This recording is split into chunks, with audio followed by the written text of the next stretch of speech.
Welcome back to my channel. Today, we will be taking a look at the case that haunted detectives for 20 years before the truth was finally revealed. This is a true success story. Details of this case were so shocking when they came out. After 20 years of searching, the police had finally caught up with the killer and brought him to justice. But what exactly happened? Let's take a look back at the beginning of the case. It all started back in 1986 when Donna Anderson was found dead in her home. She had been brutally murdered. The case went cold for 18 years. Then, in 2004, a detective named Dave Ruster decided to reopen the case. He wanted to take another look at it and see if they could find any new leads. Dave had worked in the homicide department for 15 years and was eager to solve the case. Dave began going through all of the evidence again. He went through all of the files, every piece of evidence, hoping to find something that might lead them to the killer. He even went back to the crime scene and took another look around. He hoped that maybe he would be able to see something that the original investigators had missed. One thing that really stood out to Dave was the location of the murder weapon. The weapon had been left at the scene, but the killer had not been identified. The weapon was a .22 caliber firearm. Whoever had fired it had done so from very close range. This was something that really bothered Dave. Why would the killer leave the weapon at the scene?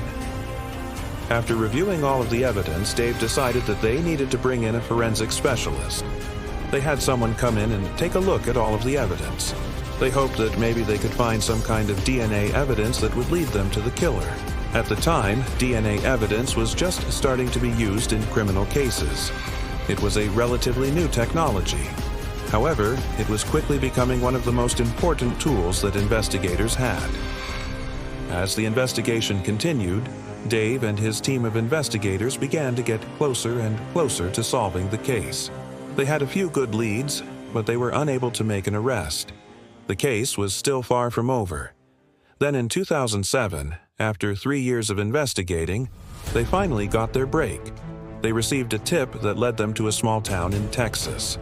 When they arrived, they began questioning people in the town. They were looking for someone who matched the description of the killer. During their investigation, they met a man who told them that he had seen someone who matched the description of the killer.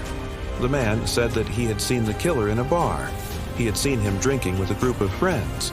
With this new lead, the investigators were able to track down the killer. His name was John Wayne Glover. John Wayne Glover was a drifter. He had no fixed address and was always moving from place to place.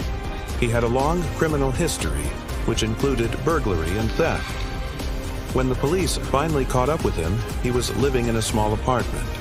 When they searched the apartment, they found the murder weapon as well as other evidence that linked him to the crime. They had finally caught the killer after 20 years. But how did he do it? How did he get away for so long? The answer was simple. John Wayne Glover had been living under a false identity. He had changed his name and had been using a fake Social Security number. This allowed him to slip through the cracks and evade the police for so long. In the end, justice was served when John Wayne Glover was finally brought to justice. He was convicted of murder and was sentenced to life in prison without the possibility of parole. He is currently serving his sentence at a prison in Texas. This case is a true testament to the power of DNA evidence. If it had not been for this evidence, it is unlikely that they would have ever caught the killer. This case also shows the importance of never giving up. After 20 years, the detectives finally got their break and were able to solve the case. What are your thoughts on this case? Let me know in the comments below. If you like this video, be sure to check out my others. Thanks for watching.